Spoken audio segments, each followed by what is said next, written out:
Pumalag si dating President Rodrigo Duterte sa deliberate efforts daw ng Malacanang para pigilan yung maisog rally sa Tacloban. Balita po dito sa Inquirer.net, Duterte slams deliberate efforts to stop maisog rally in Tacloban. Former President Rodrigo Duterte has expressed disappointment over the cancellation of the Maisog prayer rally that he was supposed to attend in the city on Saturday. In an open letter addressed to the people of Tacloban and the nation, Duterte said he believed there was a deliberate intent to stop the May 25 event, aside from the bad weather spawned by severe tropical storm Aghon. Sabi ni Duterte, I am writing this open letter to the people of Tacloban in light of recent events that have caused inconvenience, discomfort, and disruption in their lives. He mentioned flight cancellations, travel restrictions, power interruptions, and obstructions at the Remedios Trinidad Romualdez Plaza where the prayer rally was supposed to be held.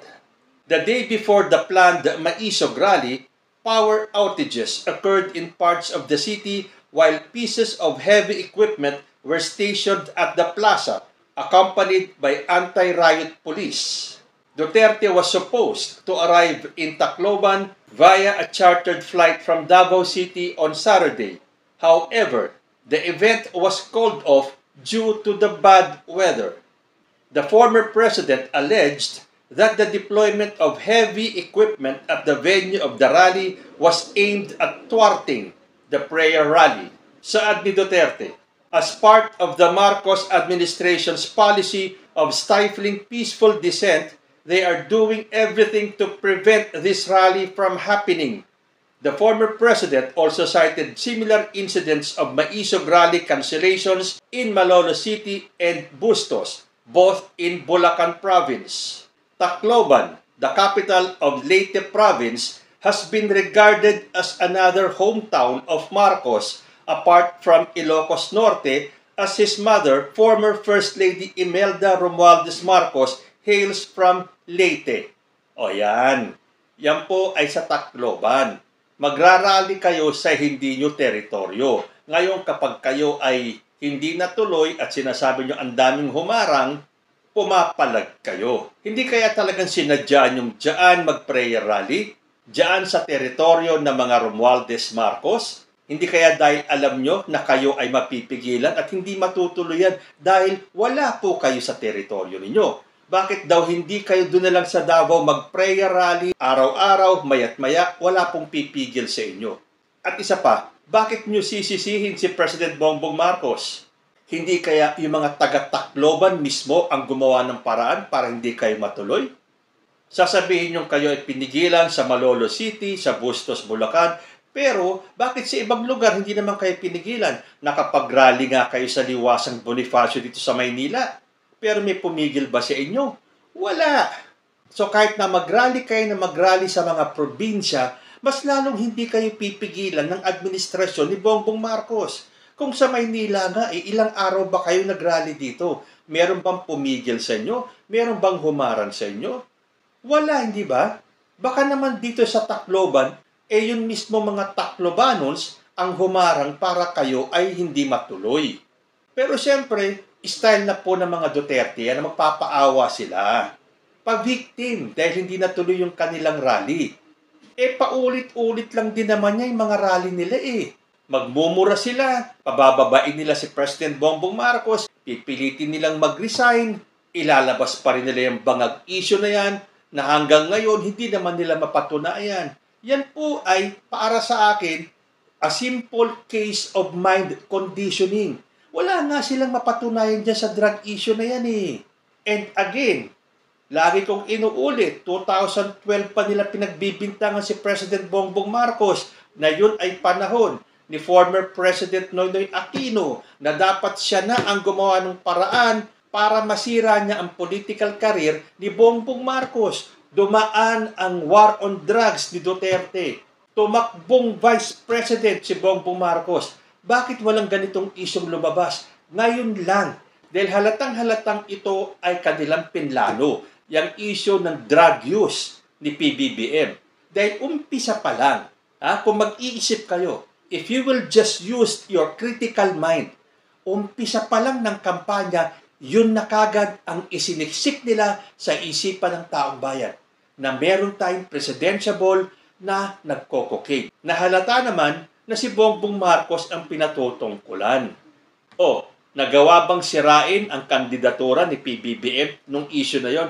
Hindi. Sino ba ang nakaupong presidente ngayon? Si Bongbong Marcos. So kung hindi sila nagtagumpay na hindi maupo si Bongbong, kailangan nilang sirain si Bongbong ngayon at ang ginagamit nilang issue ay ang drug use na yan.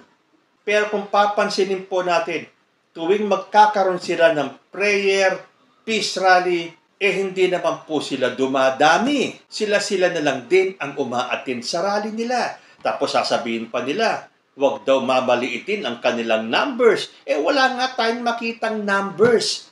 At porke wala silang ibang maibato kay President Bongbong Marcos, ito mga DTS writers na to, mga influencers, kung ano-ano ang pinakakalat na balita. Wala na halos naniniwala sa inyo. Dahil ang naniniwala na lang sa inyo ay yung mga supporters ninyo na habang ginagawa nyo ang inyong mga prayer rally / murahan rally, nababawasan po ng nababawasan ang sumusuporta sa inyo. Bakit? Tatawagin yung prayer rally, tatawagin yung peace rally, pero puro galit ang nasa dibdib nyo at puro pagmumura ang namumutawi sa inyong mga labi. Yan ba naman ang prayer rally? Yan ba naman ang peace rally? At obvious naman kasi kung ano ang pakay ng kampo ni ex-president kung bakit gusto nilang patalsikin si Bongbong Marcos para iyo po si Sara Duterte. Na ako naman nagtataka. Si Sara Duterte, Vice President natin. Magkatuwang sila ni President Bongbong Marcos. Nag-unity pa nga sila although ngayon talagang wala na pong unity. Tanggapin po natin yan. Ang sumira po sa unity ay ang grupo ni ex-President Rodrigo Duterte. Tanggapin man natin o hindi. Sila ang sumira sa unity at sila din ang sisira kay Sara Duterte. Kung may naniniwala pa kay Rodrigo Duterte, bawas na po yan. Malaki po ang naging kabawasan. Kaya nga hindi nagiging blockbuster yung inyong mga prayer rally. Dahil alam naman po natin ang mga Pilipino. Ayaw po natin ng mga taong palamura. Ayaw po natin ng mga taong pilit na ibinabagsak ang kapwa imbis na makipagtulungan. Saan ba kayo nakakita ng former president na imbis na tumulong sa sitting president ay ganyan ang ginagawa? To the point na dinidestabilize na nila ang gobyerno at ang bansa.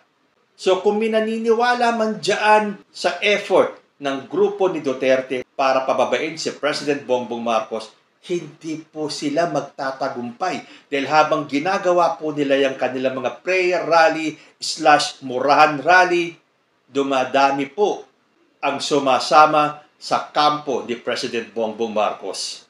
So kung ang sasabihin ng mga DDS na they have the numbers, nakakatawa naman kayo. Pero siyempre, what do we expect?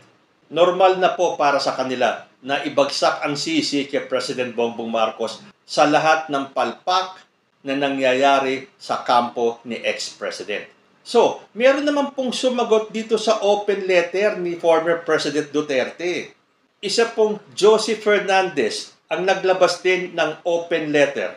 Sabi po niya, first, the reason the flights have been fully booked is that the Tacloban Airport is undergoing shortened operating hours due to necessary runway repairs. Dahil meron nga pong isang DDS ang naglabas na tumaas daw masyado ang ticket ng eroplano papuntang Tacloban dahil meron daw pumakyaw ng ticket nila. Sinagot na nga sila ng mga taga-Tacloban at sinabing, ngayon ka lang ba nakasakay ng eroplano at hindi mo alam ang kalakaran ng mga ticket prices?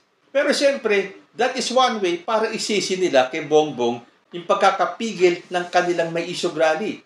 Second, at ito ay importante at dapat malaman ng grupo ni Duterte, why would we support any attempt to insult and humiliate the present administration in our own backyard? The Romualdeses, and the Marcoses have always had the Taclobanons back, while the Dutertes have been an ally to Taclobanons. They should not expect Taclobanons to simply abandon the Romualdeses for them. Tama nga naman. Tacloban is Marcos Romualdez country. So ano ini-expect ng mga Dutertes? Tatalikuran ng mga taga-Tacloban si President Bongbong Marcos para sumuporta sa kanila? Ay nananaginip yata kayo. Third, we will not support any attempt to destabilize the administration. Your napaka-kuntalos maisog na rally will not gain any decent following from us because the present administration has been nothing but generous. They have given Tacloban, the entire region, and Waraynons hope that someday we will be free from poverty and have lasting peace. Kung maisog kamo, mas maisog kami. Ang pagkakaintindi ko sa maisog is matapang ba? Well, correct me if I'm wrong. So kung matapang kayo, mas matapang kami. Tama po ba ang translation ko? So, totoo nga naman, doon na lang kayo sa lugar ninyo, sa teritoryo ninyo, mag-rally ng mag-rally at walang makikialam sa inyo. At sa tingin ninyo, sa ginagawa nyong, sabi nga ni Josie, destabilization, mananatiling tahimik ang mayorya ng Pilipino na ayaw ng gulo? Diyan naman yata kayo nagkakamali. Alam na po ng taong bayan. And I'm sure kahit yung mga supporters ninyo, nagdadalawang isip na dahil ang ginagawa ninyo ay sinisira nyo ang ating bansa. Sinisira nyo ang mga Pilipino. Pilipino, kapwa sa Pilipino. At hindi po mananatiling tahimik ang mayorya ng Pilipino habang nakikita ang ginagawa nyong pagyurak sa bansang Pilipinas. Well, sa bagay, kanya-kanya pong opinion yan. Kung para sa inyo, tama yung ginagawa nyo, hindi po para sa mas nakararaming Pilipino. Dahil nakikita po namin ang inyong pakay. Ang iyo po si Sara Duterte bilang presidente ng Pilipinas. Hindi ba pinagsigawan ni Glenn Chong, pinagsigawan ni Harry Roque na ang totoong presidente ay si Sara Duterte. Pero bakit kaya itong si Sara Duterte ay hindi kumikibo? Hindi niya pigilan itong mga kaalyado niya na, "Oy, huwag niyo kong idamay dyan. Huwag niyong gamitin ang pangalan ko para pabagsakin ang gobyerno ni President Bongbong Marcos." May narinig ba tayo kay Sara Duterte ng pagtutol sa ginagawa ng mga alipores niya at kaalyado na gustong iupo siya bilang presidente ng ating bansa? Wala. Kahit na murahin ng tatay niya, ng mga kapatid niya, ang ating presidente, no comment pa rin si Sara Duterte. Ay, nagsalita nga pala siya. Sinabi niya na parang hindi niya hawak ang kanyang tatay, ang kanyang kapatid, kung ano man ang kanilang opinyon at sinasabi, hindi naman nangangahulugan na yun din ang kanyang stand. So kung ang stand ng mga Dutertes ay pabagsakin si President Bongbong Marcos, hindi naman siguro yun ang stand ni Sara Duterte. Kaya lang, pangalan niya po ang sangkot dito. Siya ang gustong iupo ng mga alipores ni Duterte para maging presidente. Bakit? Bakit hindi sila maghintay ng 2028? Lilipas at lilipas ang panahon. So bakit hindi nyo nalang hintayin? Bakit atat na atat kayong paupuin si Sara Duterte? Sasabihin nyo, kasi natatakot ang kampo ni President Bongbong Marcos, kaya pinipigilan ang mga rally ninyo? Hindi kaya ang kampo ninyo ang natatakot? Lalo na't malapit nang lumabas yung warrant of arrest para kay Duterte? At malapit na rin mahuli si Apollo Kibuloy? Ngayon, kung ang mayore ng taong bayan ay hindi na rin nagugustuhan ang ginagawa ng kampo ni Duterte at hindi na po mananahimik ang taong bayan, hindi na rin po mananahimik si President Bongbong Marcos. Kung nun dati tatahimik lang siya at pinababayaan lang kayo sa inyong mga pinaggagawa at pinakakalat na mga kasinungalingan, dumating na po sa hangganan si President Bongbong Marcos at hindi na siya pwedeng basta na lang manahimik. Dahil hindi po ba mga a few days ago, sa isang talumpati ni President Bongbong Marcos, ano po ang kanyang sinabi? The military's mission is not over as they still needed to thwart attempts to overthrow the government. During President Bongbong Marcos's visit to the Joint Task Force Tawi-Tawi headquarters in Bungao Town, Tawi-Tawi, Marcos said he has been going around military camps to stress the urgency of fighting destabilization. When I go around our camps, I always explain that our mission to fight those who attempt to overthrow the government for whatever reason. Marcos made the statement amid claims that a group of police officials was plotting to unseat him. Sino ba ang may pakana nito? Kaninong grupo ba ang nakikita natin is trying their best to destabilize the government?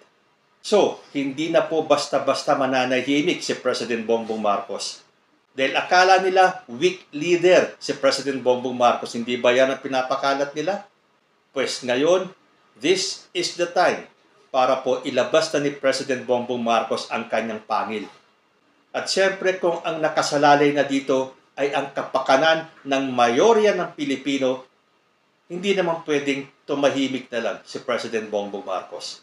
So sige lang, ituloy nyo yan mga rally ninyo. Pero at least alam ninyo na hindi na basta-basta mananahimik lang si President Bongbong Marcos at nakahanda siya in any eventuality na may mga grupo who will try to unseat him. Kayo po, ano ang masasabi ninyo? Comment lang po down below at magbabalik po ang Usapang Tito Manny. Diyos ti Agnina.